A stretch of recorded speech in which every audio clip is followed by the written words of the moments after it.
La paz en Colombia se construye a pequeña escala desde los territorios.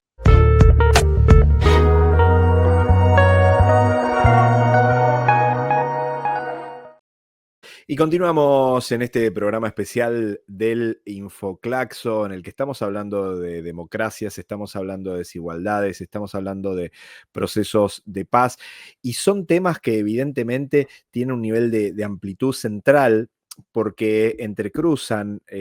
nos hablan también mucho de lo que sucede en cada uno de nuestros territorios, en nuestras sociedades. La verdad que es un placer recibir ahora, nos acompaña Wilson Gómez, integrante del comité directivo de Claxo en Colombia, claramente, bueno, un académico que trabaja en profundidad muchas temáticas, entre ellos las temáticas de juventudes, y la verdad que Colombia es ese escenario, ¿no? Muy clave para hablar sobre democracia, paz, derechos humanos en nuestra región. Tras más de 7 años de la firma del acuerdo de paz, Colombia sigue enfrentando desafíos realmente muy, pero muy grandes, también aprendizajes muy valiosos de lo que ha sucedido en todos estos años y en los anteriores, que interesan para mirar desde América Latina y el Caribe para ver qué es lo que sucedió ahí, pero que también nos marcan un cierto espejo de lo sucedido en otras partes de nuestra región. Así que con Wilson queremos conversar sobre la coyuntura política actual, elecciones, perspectivas de paz, pero también sobre el rol fundamental que tienen las y los jóvenes, las juventudes, al momento de hablar de este tipo de procesos. Wilson, bienvenido al Infoclaxo, muchísimas gracias por estar aquí. Gracias, Gustavo. Un gusto. Saludo pues a la audiencia de Claxo TV. Muchas gracias por la invitación.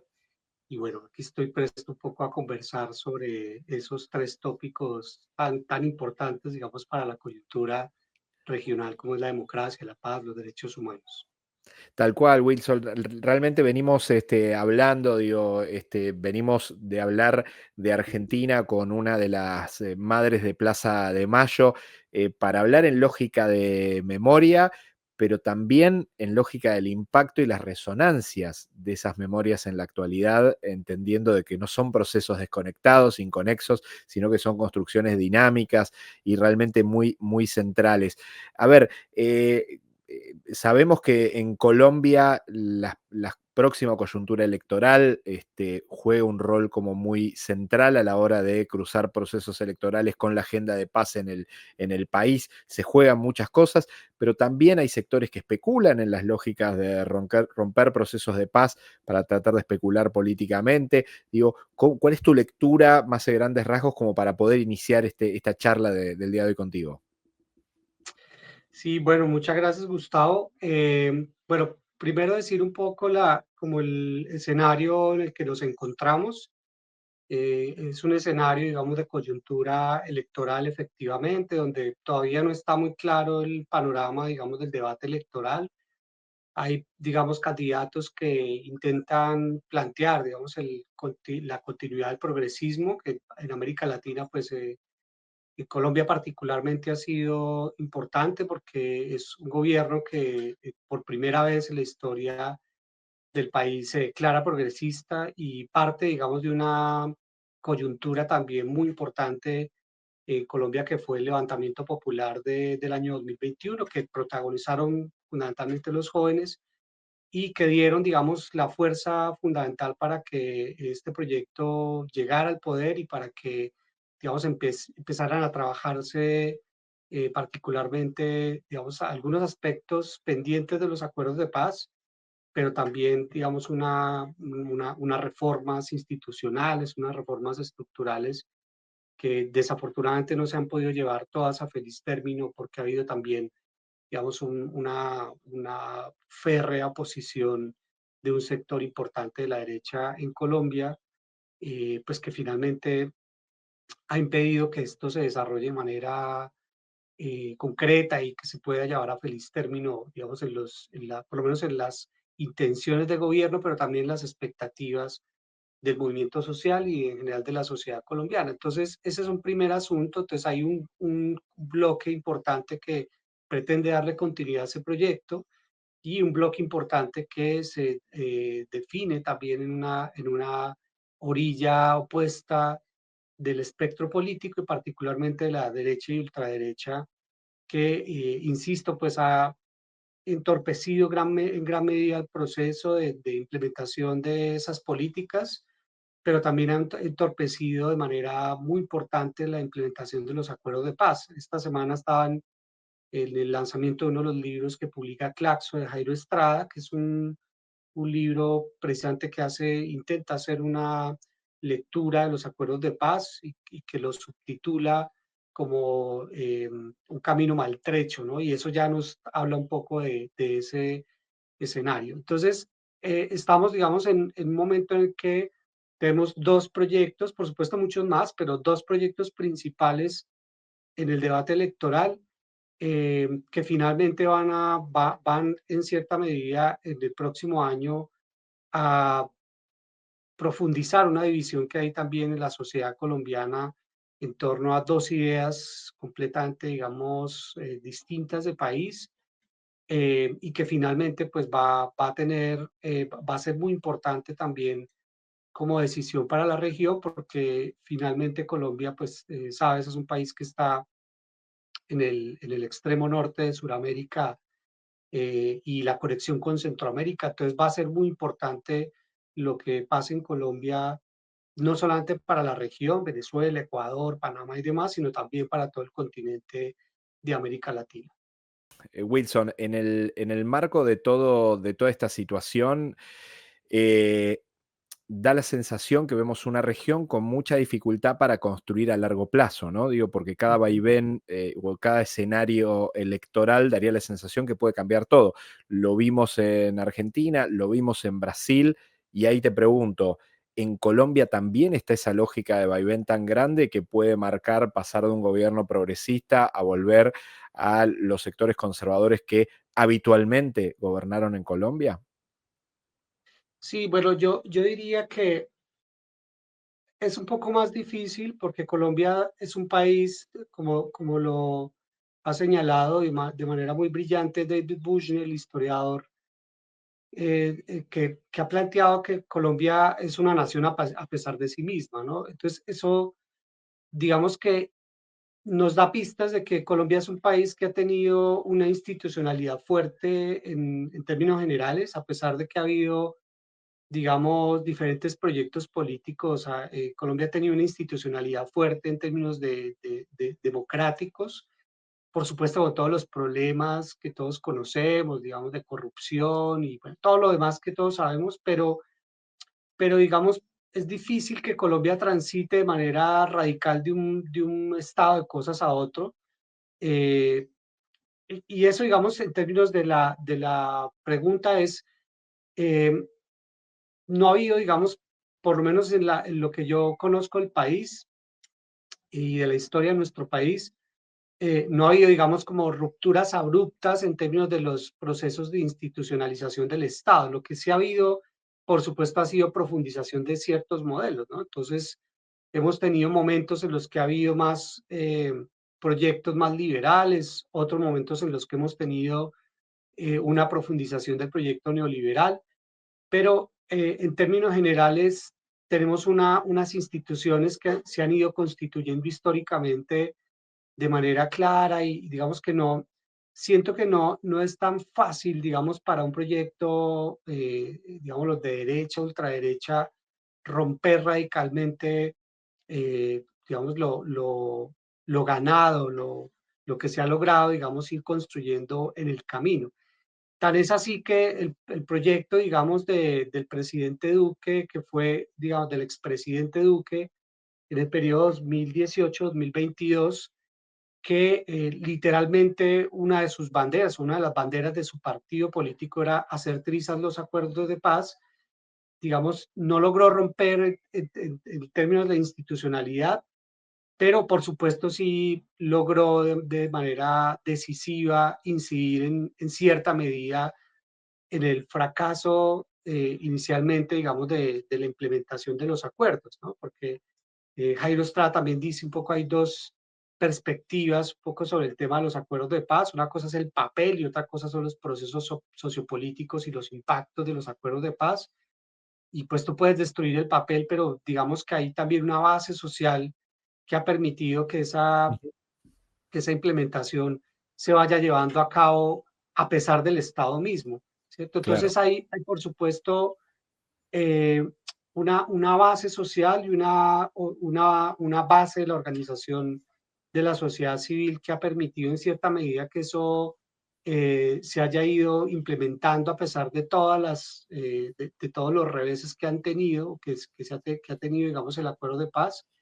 Pero ese gobierno concreto, que era un gobierno de derecha, de ultraderecha, ¿cierto? Que se instaló con la bandera de acabar con los acuerdos de paz, pues Mm, finalmente no pudo y tuvo que implementarlos, porque además hay muchos compromisos,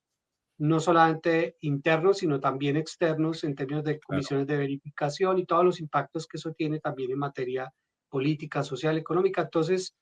digamos que a pesar de eso, a pesar de que era un gobierno que tenía en cierta medida ese propósito un poco revanchista de la ultraderecha por no haber podido participar de manera mucho más activa en la construcción de los acuerdos de paz, pienso yo, a pesar de eso, el país avanzó, digamos, en cierta medida, por supuesto no como uno quisiera. Esos acuerdos de paz nacieron maltrechos, como dice Jairo, incluso desde el momento mismo de la implementación en el gobierno de Santos, porque hubo muy baja respuesta institucional en términos generales. Por ejemplo, para contarte algo, digamos, concreto de la experiencia que tengo yo, trabajo con jóvenes en el municipio de Briceño que hicimos la semana pasada, hace poco, hicimos un encuentro de juventudes en Medellín y en Antioquia con el colectivo de Juvenicidios y Resistencias, y visitamos varios municipios del departamento de Antioquia para hablar con los jóvenes un poco sobre, digamos, sus momentos concretos en el presente en Colombia. Y en un municipio que es un municipio que ha sido priorizado entre los acuerdos de paz, que se llama Briceño, Antioquia, por ejemplo, eh, había una expectativa digamos, de sustitución de cultivos de uso ilícito para, digamos, profundizar esta propuesta de los acuerdos de paz, y había que, digamos, el Estado tenía que entregarle a las personas del municipio unas herramientas, digamos, a partir de unos proyectos y demás, y entonces un año les entregaban, voy a exagerar, pero es la palabra como los chicos lo dijeron, ¿no? Entonces, tenían que construir, por ejemplo, unos silos para almacenar parte de la cosecha. Entonces, un año les entregaban las tablas y al otro año les entregaban las puntillas. Entonces, por supuesto, eso que es una anécdota, describe perfectamente lo que significó institucionalmente la implementación de los acuerdos Ujú. y precisamente en gran medida, digamos, en gran medida el fracaso en una parte de la implementación de esos acuerdos. Entonces, eso por un lado, digamos, para decir que eh, hay, digamos, un panorama complejo en torno a esta situación, ¿cierto? Con un recrudecimiento de la violencia y demás, con un recrudecimiento, digamos, sobre todo en esos territorios también priorizados. Eh, pero a pesar de ello, insisto, siento que la institucionalidad colombiana supera con creces, digamos, un proyecto político u otro, ¿sí? Por supuesto que cada proyecto tendrá énfasis y implicará Claro, por tal supuesto, cual. una lectura de país distinta, pero en términos de la institucionalidad, del proceso o por lo menos de la democracia en general en Colombia, siento que el panorama no es tan desalentador como en otros contextos que está viviendo América Latina, ¿no? Por poner un ejemplo, Salvador y otros países en los Tal que cual. la institucionalidad se ha socavado Mm, en función de un proyecto sí, concreto. No deja de estar la amenaza, por tal cual, supuesto, no, tal cual. no quiero ser, digamos, tajante en eso, pero por supuesto sí creo que hay también una organización social, un movimiento social fuerte, pues Eso, que Wilson, eso te iba a alguna manera. preguntar, digo, porque en muchos territorios la construcción de paz realmente da la sensación que depende de las comunidades. Digo, ¿qué rol piensas que cumplen las organizaciones sociales, los movimientos, pero también las universidades en sostener este proceso? Pues mira, yo creo que uno de los debates claves en todo el proceso de construcción de la Comisión de la Verdad, particularmente los acuerdos de paz en Colombia establecieron tres dispositivos que han ido implementándose poco a poco, ¿no? El primer dispositivo fue la Comisión para el Esclarecimiento de la Verdad, que fue, digamos, un proceso muy importante para el país, que tenía otros antecedentes, por supuesto de comisiones, de comisiones históricas sobre el conflicto armado, pero ese fue un dispositivo propio de los acuerdos de paz. Entonces, ese por un lado, la Jurisdicción Especial para la Paz y la Unidad de Búsqueda de Personas Dadas por Desaparecidas. Entonces, en todos los debates sobre la Comisión de la Verdad, recuerdo muy bien en varios escenarios en los que pudimos participar, en conversaciones que tuvimos, y particularmente en el acompañamiento a uno de los informes que hizo la Comisión de la Verdad, particularmente sobre jóvenes universitarios. Recuerdo muy bien que una de las, digamos, grandes conclusiones de la Comisión de la Verdad es: la paz en Colombia se construye a pequeña escala desde los territorios, a partir de la experiencia de la gente, a pesar incluso de las dificultades institucionales y demás. Entonces es una paz territorializada, es una paz que en cierta medida responde a la fuerza que tiene la gente en los territorios, digamos, más afectados por la guerra, pero pues obviamente eso no deja también de ser muy problemático en el sentido de que mientras no haya una institucionalidad, mientras no haya por lo menos un apoyo fuerte del Estado, pues se empiezan a recrear los ciclos de violencia y empieza, digamos, a aparecer de nuevo la presencia, digamos, de actores que finalmente impiden el desarrollo de esos procesos. Pero aún así la gente en el territorio lo logra, ¿no? Y uno lo ve, por ejemplo, en las conversaciones que tiene con los jóvenes en esos lugares, que a pesar de todo, la gente se inventa de alguna manera la manera de resistir, a pesar de todas las dificultades que implica o que ha implicado pues este recrudecimiento de la violencia en el país. O sea, nosotros se firmaron los acuerdos de paz, ya vamos a cumplir 10 años en el 2016 y digamos el tema de las masacres no ha disminuido, ¿cierto? El tema de la desaparición forzada no ha disminuido, el tema de los reclutamientos forzados no ha disminuido, el tema de las economías ilegales no ha disminuido. Entonces, hay muchos asuntos que muchos de nosotros hemos planteado seguramente con la implementación, si la implementación de los acuerdos se hubiera llevado a feliz término con todas las garantías y demás, eh, no hubiéramos transformado radicalmente el panorama, pero sí hubiéramos disminuido sustancialmente, digamos, esta situación que estamos atravesando como país y que aprovecha en cierta medida un sector político para decir, tenemos que volver nosotros al poder porque nosotros vamos a garantizar la seguridad de nuevo, porque nosotros vamos a combatir con vehemencia la criminalidad, pero pues en últimas el panorama es mucho más complejo y tiene que ver justamente con eh, un asunto, digamos, de oportunidades, un asunto de posibilidades de los jóvenes, las niñas y las Ujú. comunidades en general en estos territorios. Este es un poco el panorama que podría plantear. Wilson, mientras te escuchaba, pensaba un poco en esta última parte que también planteabas y un poco retomando lo que fueron esas movilizaciones enormes en todos los sentidos por parte de, sobre todo de las juventudes, eh, que motivaron cambios muy importantes y que obviamente los reclamos estaban enmarcados también en la lógica de las desigualdades, en la falta de oportunidades. Digo, vemos, bueno, sabemos que estamos en el territorio más desigual del planeta, Latinoamérica y el Caribe, y obviamente da la sensación que ahí es donde muchos de los procesos democráticos crujen, ¿no? Digo, sobre el faltante de sistemas de salud razonables, de acceso a la educación, pero acceso concreto a la alimentación en muchos casos, dignidad de la vida humana en la lógica migrante. Digo, ¿cómo interpretas eso en Colombia, entendiendo todas estas dificultades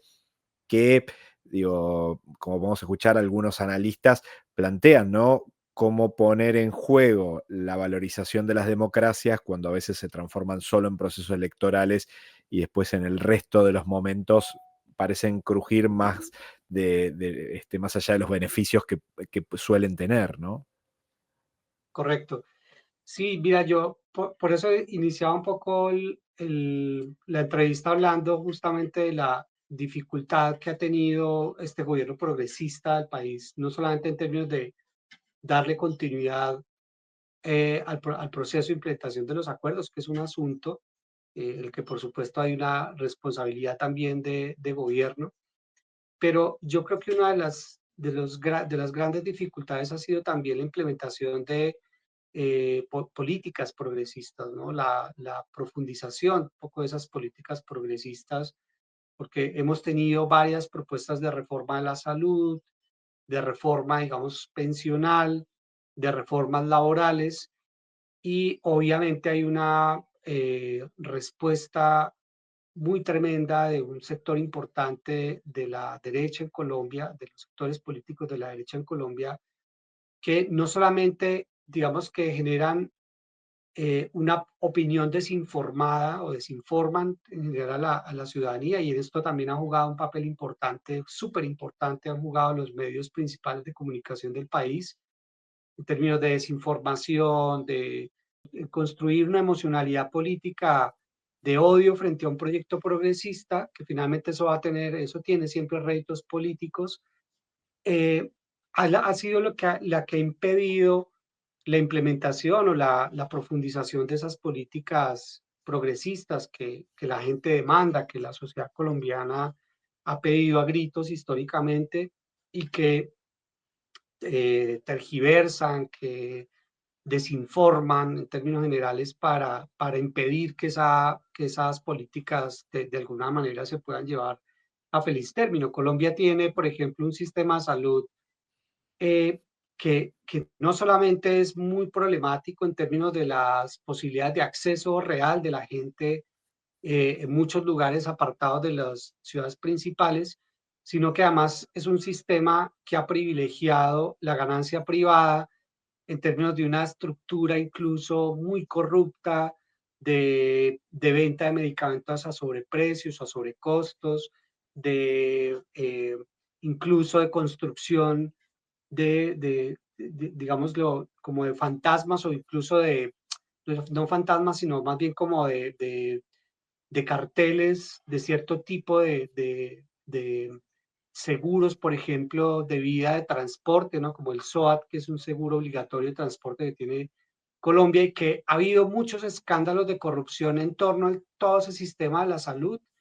que nos muestra que, por supuesto, hay un sector importante del empresariado colombiano que se ha beneficiado históricamente de esos réditos políticos, perdón, de esos réditos económicos, de esos sistemas y esa estructura, digamos, de la salud en Colombia, y así, digamos, en términos generales,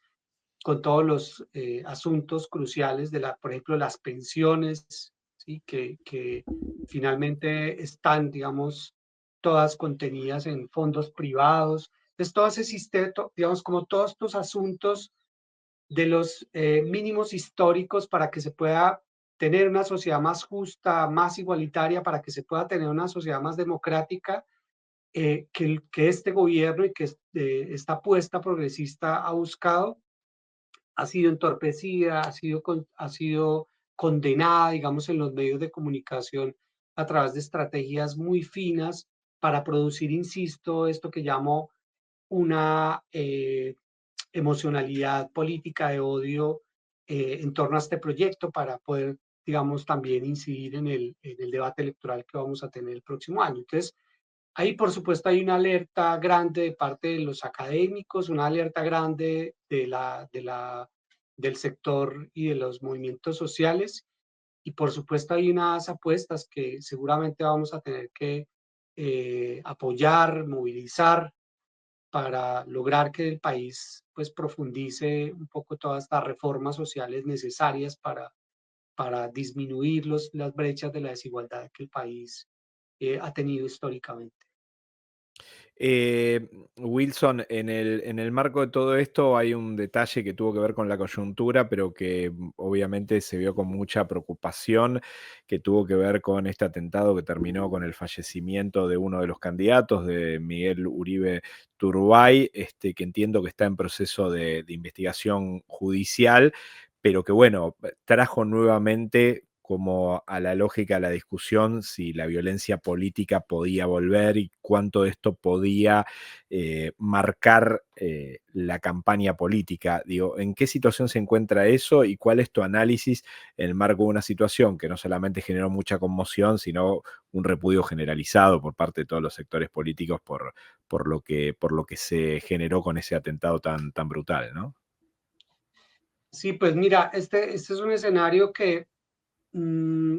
honestamente hay muy poca claridad sobre realmente lo que pasó, Ujú. ¿cierto? No es muy claro, es un escenario un poco oscuro en términos de particularmente de ese atentado contra ese senador. Eh, es muy preocupante porque finalmente nos recuerda, digamos, la violencia política, particularmente esta violencia de magnicidios que protagonizó el país en la década de los 90. No sé, no estoy tan seguro si estamos atravesando el mismo momento, creo que es un momento completamente diferente. Insisto, es una situación que todavía no tenemos clara, que es muy difícil como poder tomar un partido, tomar o decir una opinión concreta sobre ello, porque, porque es un escenario muy enrarecido, ¿no? Finalmente no nos explicamos, particularmente desde los debates que hemos tenido, por lo menos en algunos sectores de la academia, no nos explicamos claramente qué pasó, ¿cierto? Hay muchísimas especulaciones que son todas, insisto, especulaciones que no tenemos claridad, eh, eh, sí, como una materialidad, una información concreta de los móviles y los motivos por los cuales se perpetró primero ese atentado y luego pues la desafortunada muerte del candidato, del senador. Había habido, digamos, también días previos un debate interno en la derecha, particularmente con la campaña de este senador. Entonces hay muchas cosas que yo, digamos que es muy difícil como uno poderte decir eh, concretamente o tener un análisis sobre esa situación, porque todo sería especulación y responsabilidad. Pero lo único que puedo decirte es que, por supuesto, el miedo persiste, ¿cierto? Tenemos un poco de miedo que ese sea una manera también eh, pues de presentarse el debate electoral el próximo año, pero no creo, insisto, que estemos en el mismo escenario de los 90, porque en el escenario de los 90, digamos que había una clara disputa del narcotráfico frente al Estado, había una disputa de las guerrillas frente al Estado, había una disputa de los paramilitares. Entonces, era un escenario en el que, digamos que era mucho más propicio en cierta medida, o no usar la expresión propicio, sino que era mucho más claro que eso pasaba en un momento en que había una crisis de la institucionalidad, que había una crisis política muy brutal, muy profunda, y creo que este es un escenario distinto, y por lo tanto pienso que no creo que nos lleven un poco a ese escenario, espero que no, pero no creo que sea ese el escenario, o por lo menos no creo que ese sea como la constante del escenario electoral del próximo año. Por supuesto, habrá que estar muy pendientes, tendremos que tener mucho cuidado y por supuesto que hay muchas alertas en torno a ese asunto, pero sí, creo que no va a ser el escenario, me parece a mí. Wilson, por último, y agradeciéndote enormemente por la reflexión, por la ayuda a pensar, a profundizar en las temáticas, ¿cómo interpretas? Hay algo que se trabaja desde Claxo de hace mucho tiempo y que tiene que ver con esto de pensar la academia junto a los movimientos sociales, a decisores de políticas públicas, a pensar en ese entrelazado, digo, más en lógica indisoluble, digo, en lógica de saberes múltiples, digo, dándole profundidad a cómo las ciencias sociales pueden colaborar. Digo, ¿cuál es tu aporte con respecto a esto y cómo interpretas esta necesidad de mirar desde los territorios, pero desde las ciencias sociales, aportes a las construcciones de paz, pero también de pensar en sociedades en donde la lógica de las desigualdades no sea el único valor posible, ¿no? Sí, pues mira, Gustavo, yo creo que, digamos que hay como al interior de la academia en Colombia, digamos que hay múltiples perspectivas. Siento que la academia en Colombia en general es una academia que está lejos de los movimientos sociales. Por supuesto que hay apuestas y colegas que nos movemos un poco en el escenario de intentar todo el tiempo tener esta relación, pero no es una constante dentro de la academia colombiana, eh, y en general pienso yo de la academia latinoamericana, más allá, digamos, de las apuestas de Claxo y de otras apuestas, digamos, que en efecto intentan movilizar estos escenarios. Siento que es una academia que ha sido muy distante, que es una academia que ha tenido muy poca incidencia en cierta medida en esta relación, pero paralelamente hay muchas personas que nos movemos o que se mueven también incluso con mucha más vehemencia, mucho más claro. Y bueno, hay escenarios interesantes. Yo creo que están pasando cosas muy interesantes, sobre todo en universidades regionales, no solamente allí, pero yo veo, por ejemplo, con mucha alegría y con gran entusiasmo también lo que está pasando en muchas de las universidades regionales en torno a esta relación estrecha entre la academia y los movimientos sociales. Yo siento que Claxo tiene que promover de una manera mucho más decisiva la incorporación de las organizaciones sociales al Consejo y que esto tiene que tener, por supuesto, incidencia en las redes de trabajo de los países, porque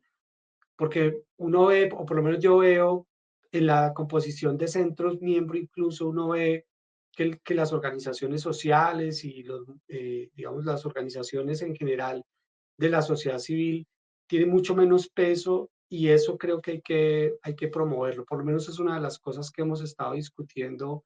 con los colegas de Colombia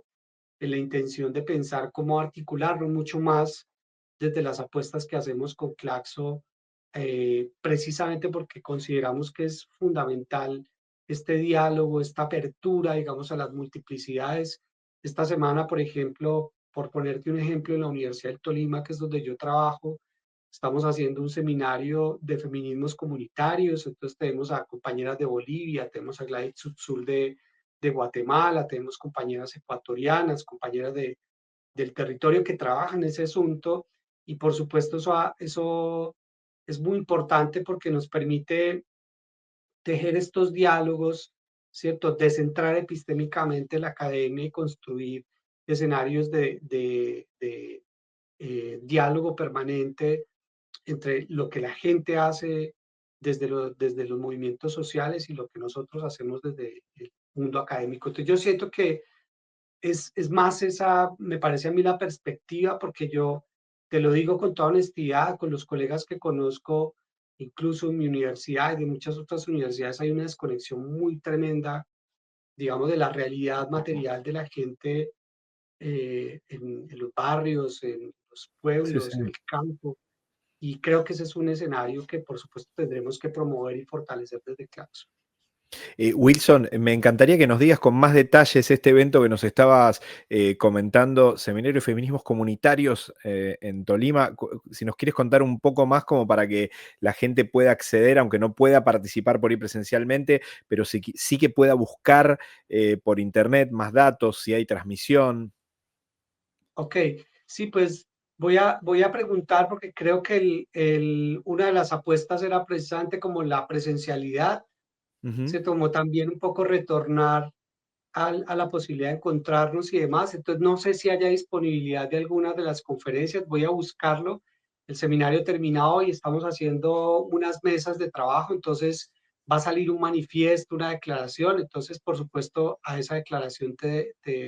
puedo compartir, la puedo compartir en las redes de Claxo, porque me parece que es un espacio replicable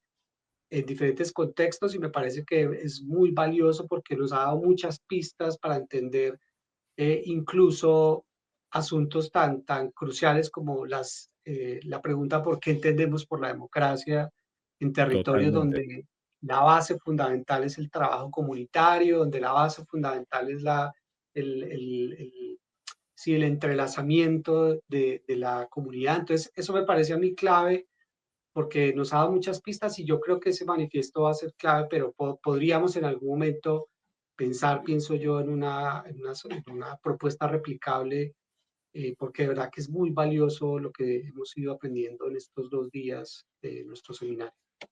Excelente y un gran saludo a Gladys Utsul, con quien hemos estado en infinidad de oportunidades, en entrevistas, una persona enormemente valiosa en el trabajo y en la profundidad también de sus pensamientos. Wilson, un placer enorme tenerte aquí en el Infoclaxo. La verdad que gracias por todo el tiempo y por toda la posibilidad de hablar contigo para profundizar en estos temas que obviamente no quedan cerrados, sino que es solo una apertura, es solo una partecita para que nos ayude a pensar, a reflexionar, para seguir abriendo en diferentes momentos y que nos ayudes a profundizar un poco más todavía de lo que está pasando en nuestra región. Así que muchísimas gracias, Wilson, un placer. A ti, Gustavo, muchas gracias. Un saludo para todos.